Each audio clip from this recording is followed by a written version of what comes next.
Right, this problem looks at number 19 on page 469 in our textbook. So we are doing another titration here. Right, in acidic conditions, it says adding sulfuric acid. And so we are doing the same type of titration as before, just different numbers. So one more practice round of this, and then you get to try a few on your own. So we have 1.284 grams of H2O2. Okay. And we are going to be asking for the mass of that, of pure H2O2 that is present in this solution, and what mass percent that is. And so a similar type thing what we did before.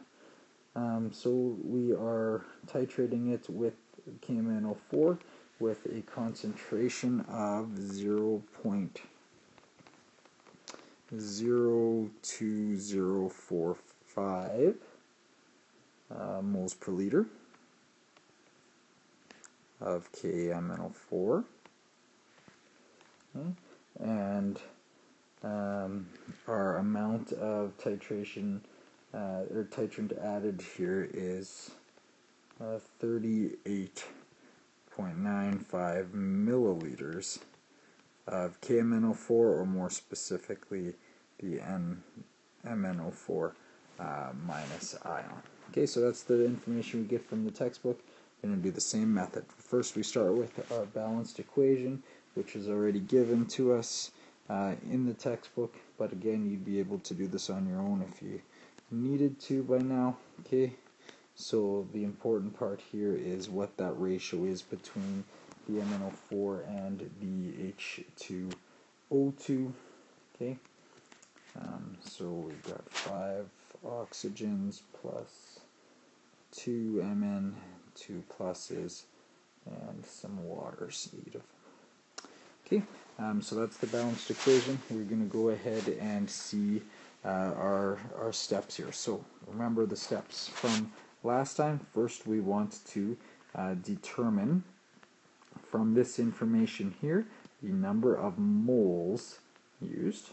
Okay, once we have that number of moles, then we convert that into a number of moles of the H2O2, and we do that by recognizing this relationship, the molar relationship there between the H2O2 and the MnO4 minus. Once we have the moles of H2O2, then we're going to turn that into the grams of H2O2, and then we compare that grams with this amount of grams that we started with, and that's going to get us our percent mass. Okay, so that is the strategy. Let's get to that. So first thing we do is we come up with the number of moles of MnO4 minus. Okay, and we do that by figuring out what it is that we have. We have a volume, or sorry, a volume, yes, of MnO4, 38.95 milliliters, or 0.03895 liters, and then multiply that by a moles per liter that's also given to us. Okay, so we have a 0.02045 moles per 1 liter. Okay, so get your calculators out and figure out what that value is. Okay, and when we do that, we go 0.03895 times 0.02045.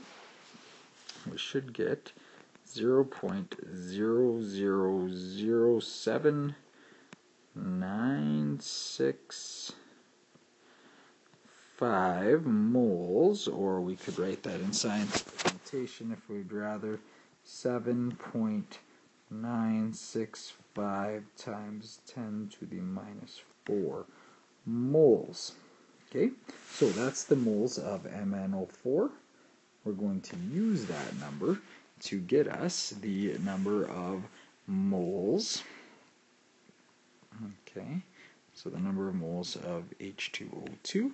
So we do that by using that ratio. So 7.965 times 10 to the minus 4 moles of MnO4 minus, and we're multiplying that by that ratio of 2 moles of MnO4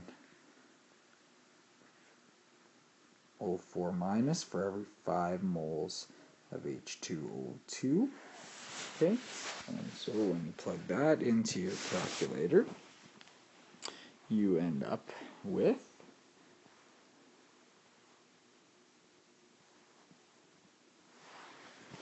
1.991 times 10 to the minus 3 moles of H2O2.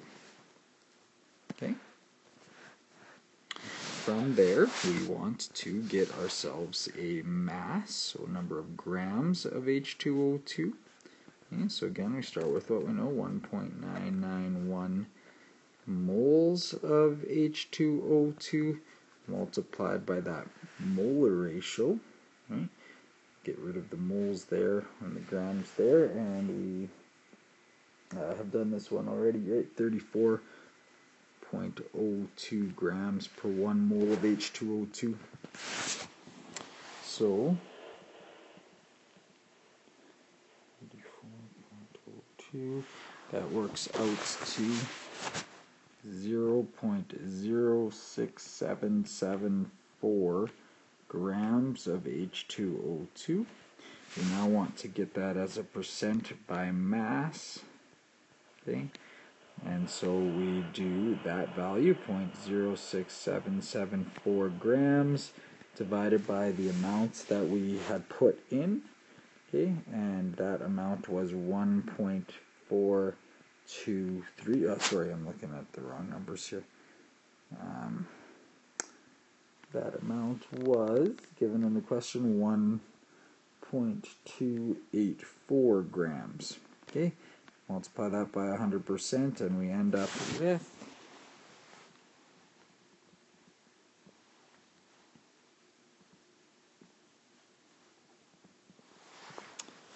5.28% by mass of H2O2. Okay, so that would be your final answer to B. This one here was our final answer to part A. Okay, and that's how you do that. Should be able to now have enough information and examples to be able to do number 20, 21, and 22 on your own, and we can check on that tomorrow in class.